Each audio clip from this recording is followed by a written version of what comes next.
Welcome to the Chris Spangle Show. My name is Chris Spangle here on the We Are Libertarians Network, and this is a show about life, liberty, and the pursuit of happiness. I'm your host, Chris Spangle. As you know, I have been struggling to figure out what to do with this particular feed for a while, and I am now going to start doing frequent conversations with you, just you and I, and covering some of the stuff that we don't get to on the main show, which is We Are Libertarians, which you can get at wearelibertarians.com. This show is supported by our Patreon. You can join at wearelibertarians.com. Look for the support button, click Wall Patrons, and then I'll take you to the Patreon. Like I said, I'm going to start doing little short updates. We have introduced a new feature in the main show called We Are Undercovered News, basically news that doesn't get coverage in the mainstream media.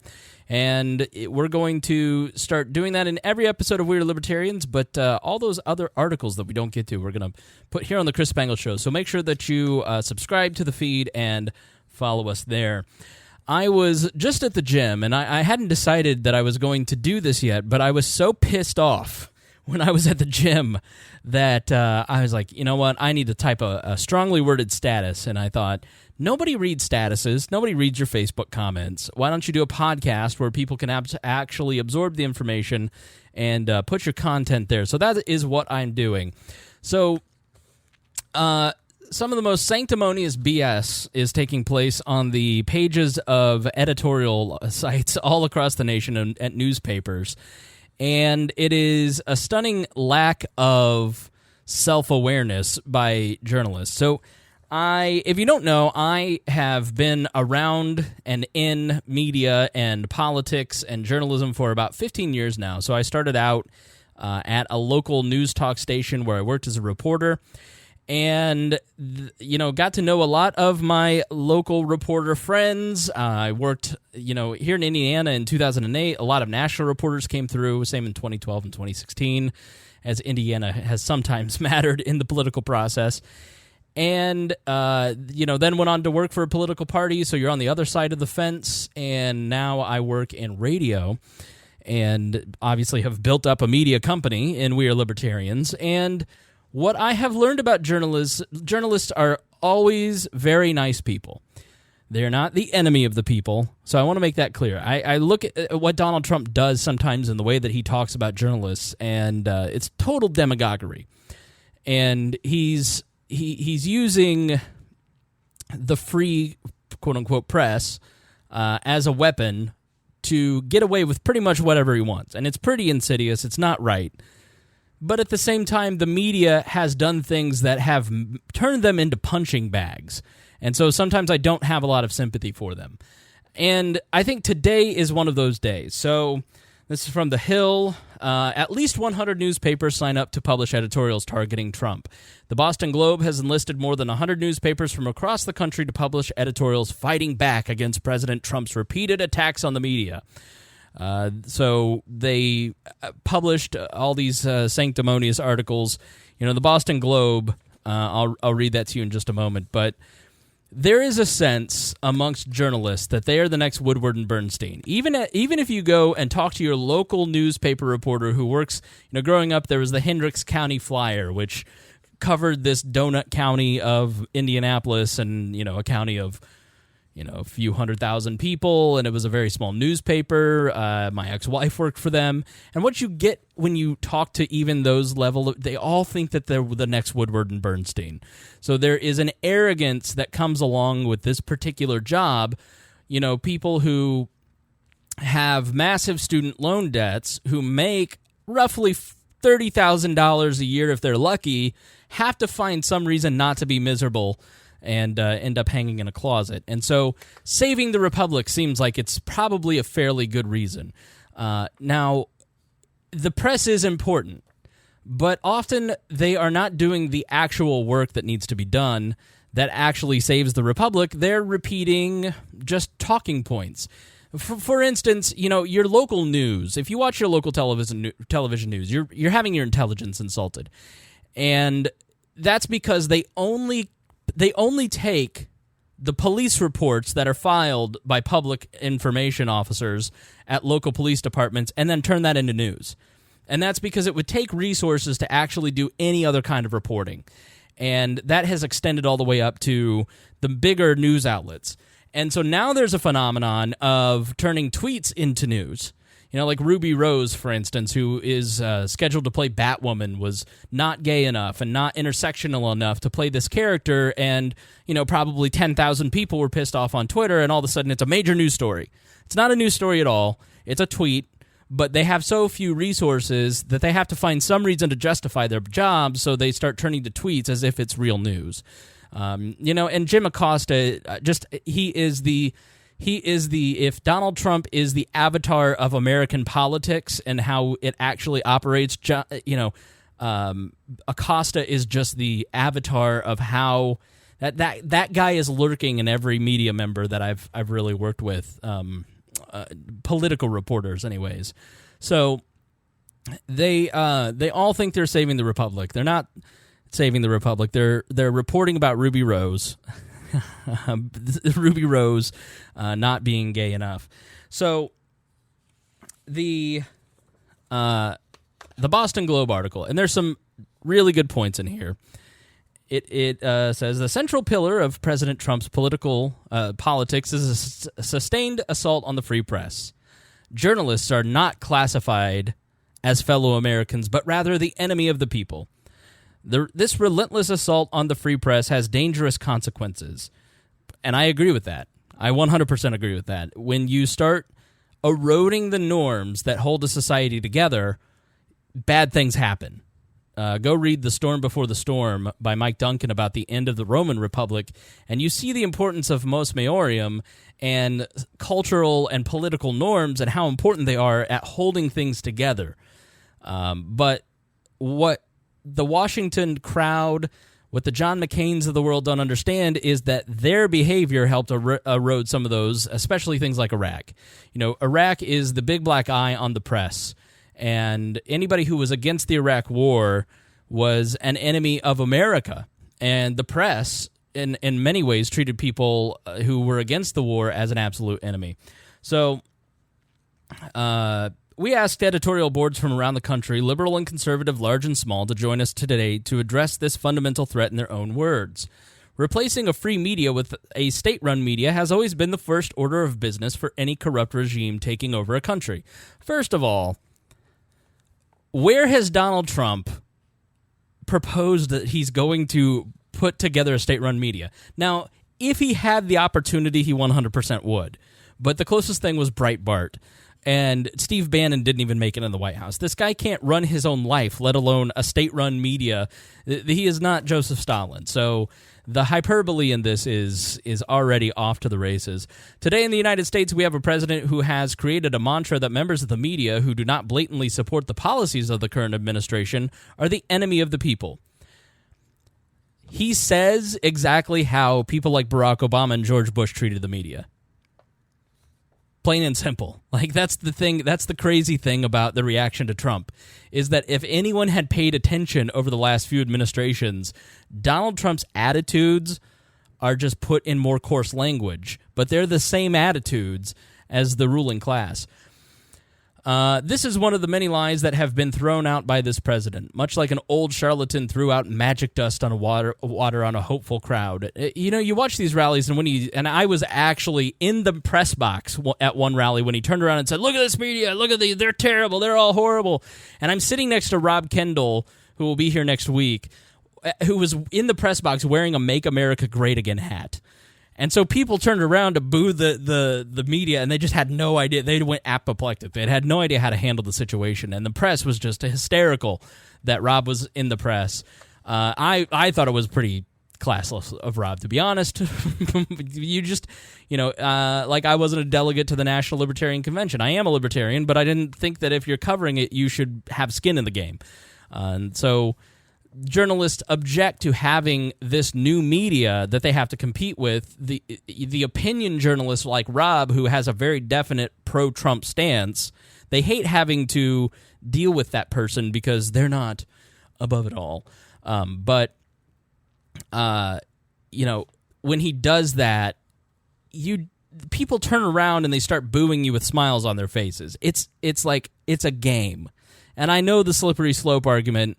Once you start that and they're not smiles 6 months down the road and it could turn dangerous, and yeah, it could. You're absolutely right about that. But after 3 years, it's kind of still funny. And people are still laughing. And Trump is still kind of just doing it as a punchline. Like, these rallies are not actual, like, Jim Acosta takes them so seriously. But if you actually watch the Trump rallies on YouTube, it's a 2-hour stand-up routine. Donald Trump is just doing stand-up. For more than 2 centuries, this foundational American principle has protected journalists at home and served as a model for free nations abroad. Today, it is under serious threat, and it sends an alarming signal to despots from Ankara to Moscow, Beijing to Baghdad, that journalists can be treated as a domestic enemy. The press is necessary to a free society because it does not implicitly trust leaders. From the local planning board to the White House, and it's not a coincidence that this president, whose financial affairs are murky and whose suspicious pattern of behavior triggered his own Justice Department to appoint an independent counsel to investigate him, has tried so hard to intimidate journalists who provide independent scrutiny.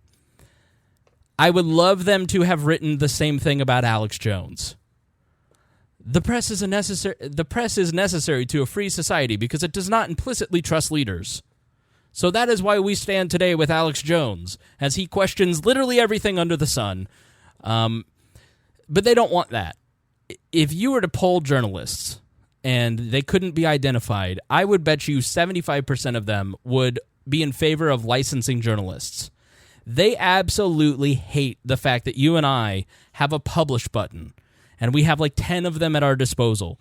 It's why 15 different publish buttons were removed from Alex Jones' hands. Now, I'm not an Alex Jones supporter. I think, like Trump, he's just a charlatan and a performance artist. But he is exercising freedom of speech. He's exercising political speech, and he has every right to do so. And the way that you fight that speech is with better speech and explaining why he is wrong. You do a YouTube video about how Alex Jones is wrong and debunk him. And then people who disagree with Alex Jones, like myself, get to read something like a popular mechanics book about how his 9/11 theories are wrong. So these people that are writing about the freedom of the press are pushing the narrative that Russian bots, supposedly 100,000 Facebook ads swung with boomer memes, basically swung the election in the favor of Donald Trump, when Hillary Clinton spent like $2 billion or something ridiculous on Facebook ads, and she didn't win. So the power, I can tell you, the power of 100,000 Facebook ads is a drop in the bucket. The entire Russian narrative, there was absolutely Russian influence in the election. The Russians are the ones who went into the servers of the Democrats and then gave it to WikiLeaks to publish in an effort to discredit Hillary Clinton because Putin didn't like Clinton. He thought she was an enemy, and he knew Donald Trump would paralyze this country. And so there was absolutely Russian interference. But the idea that the Russians and bots on Twitter, you don't pay attention. There are studies that show that you don't pay attention to your friends when they make a political argument on social media. So you're telling me that a spammy bot account is actually influencing American democracy? That's bullshit. The fact is that these people, the press, absolutely hate having to compete for your attention. And they absolutely hate having to compete against the Facebook platform and Twitter platforms and Instagram for dollars. And so they're mad about it. They have a chip on their shoulder. And so anything they can do to leverage that into full control or to achieve what they're working on, which is partner status. So you'll be able to see, the only politics and news that you'll actually be able to see on Facebook is from trusted sources like CNN and not Fox News, but CNN and the New York Times. And never mind the fact that the New York Times and the Washington Post and CNN helped lead us into a war that killed a million Muslims and tens of thousands of Americans. Never mind that. It's Alex Jones that we've got to worry about, an amped-up alcoholic vitamin salesman. He's the danger to American democracy, not the New York Times. So, but they don't want a free press. They want a press controlled by them. There once was broad bipartisan intergenerational agreement in the United States that the press played this important role, yet that view is no longer shared by many Americans. The news media is the enemy of the American people is a sentiment endorsed by 48% of Republicans surveyed this month by Ipsos polling firms. Maybe it's because you never give a Republican a fair shake. Now, I'm a libertarian, so I don't have a skin in the game in the left-right, bull narrative. But Donald Trump doesn't get a break. Republicans never get a break. Mitt Romney was the greatest threat to American democracy, and he was a crazy person. And before that, John McCain, who is now lionized, was the greatest threat to American democracy. And so John McCain wasn't good enough. Then Mitt Romney wasn't good enough. And so when you keep crying wolf and, the binder's full of women is just a big joke, then, yeah, Republicans don't trust you. So you're dealing with the consequences. The Republicans gave you Donald Trump because of your own behavior, but you don't want to take responsibility for your past mistakes. You want to blame Donald Trump, which just further entrenches those Republicans into disliking what you actually have to say. So I won't read on to this because I want to keep these short. But I will say, it's an entertaining read. And they quote all kinds of founding fathers and the Constitution in 1984, and it's just sort of, we're heading into authoritarianism. We're not heading into authoritarianism. It's just hysterical behavior from people who don't understand government, and I include a lot of journalists in that. There are a lot of journalists, they understand current events. They understand how the mechanisms of power operate.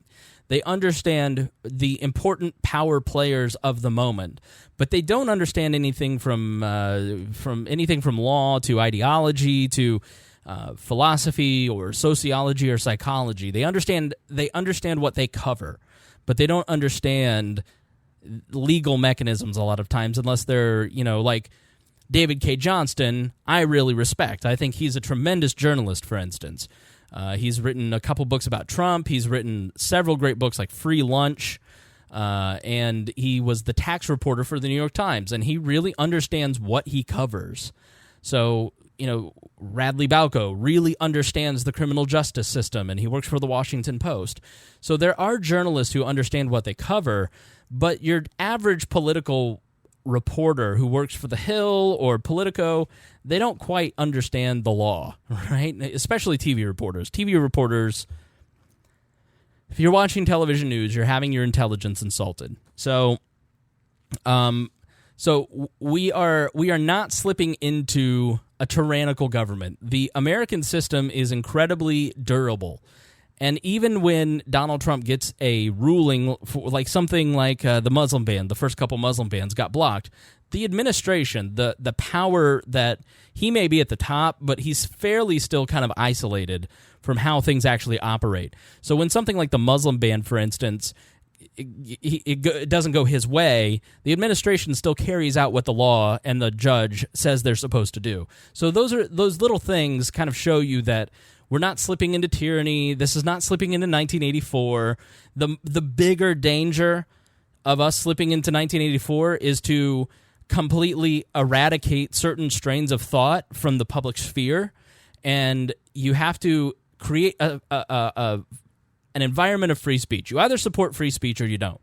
I thought Jimmy Dore on his podcast made a really good point. He's like, I'm against the death penalty because I think killing people is wrong, and people say to me, well, what if they killed and raped your kid? Wouldn't you want him to die? Of course I'd want him to die, but I also want the barista that gets my order wrong to die.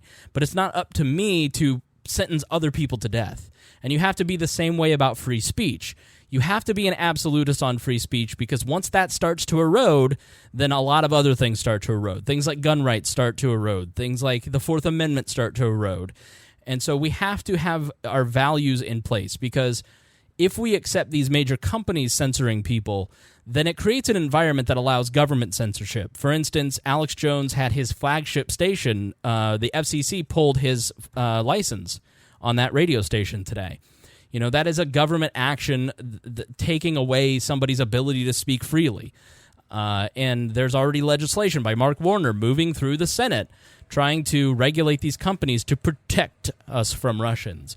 And so you have to be really diligent, and it really matters how you respond to these private companies, because the public censors are watching, and they will use that environment to censor people.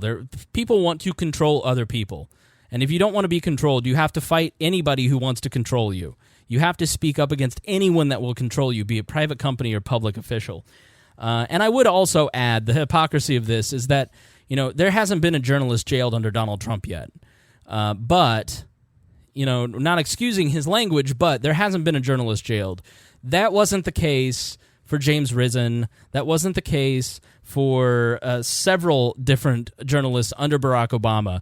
And you didn't see these newspapers sounding the alarm with near the level of panic that they do on a daily basis about Barack Obama, who actually spied on Cheryl Atkinson's computer, a CBS reporter, or James Risen, who now works for The Intercept, does amazing work. He's an amazing journalist, but. And he was actually jailed or threatened with jail. He's one of the journalists that Eric Holder ordered to have investigated, and he was, basically threatened with prosecution if he didn't give over his sources. So major First Amendment violations there, much more down the rabbit hole than what we're seeing with Donald Trump. But there wasn't this same level of outrage when Barack Obama did it. So it is important to point out the hypocrisy of this. So hopefully they will adjust their attitude a little bit, because what this is fear-mongering. This article is fear-mongering, and I think why it irritates me so much is that it is making people who don't really pay attention, like I pay attention, fearful. And I absolutely hate when people use fear to try and manipulate people into doing something. And it is journalists who are, most of them, rightly scared about the environment that Donald Trump, the President of the United States, whose word carries weight and does create a very significant bad atmosphere towards them, that is wrong, and they should speak out against it. But they also should be a little self-reflective and understand how they actually have helped contribute to those 48% of Republicans not trusting them. And it's like anything. You don't want Mark Zuckerberg to think for you and be the censor. You don't want the New York Times to think for you and be the censor. You don't want me to be your censor and think for you. You, as a consumer of information, have to be constantly vigilant about what you're putting into your brain, because it really does matter. So with that, I thank you for joining me here on this episode of The Chris Spangle Show as we talk about the free press and its importance. And just remember that there's more than just the New York Times and CNN out there in terms of journalism. We Are Libertarians is an independent opinion journalism outfit, and we need your support. So please share this episode, share the podcast, listen, tell your friends about it. That's how we grow. And I thank you for listening, and we will talk to you very soon. Hope you have a great day.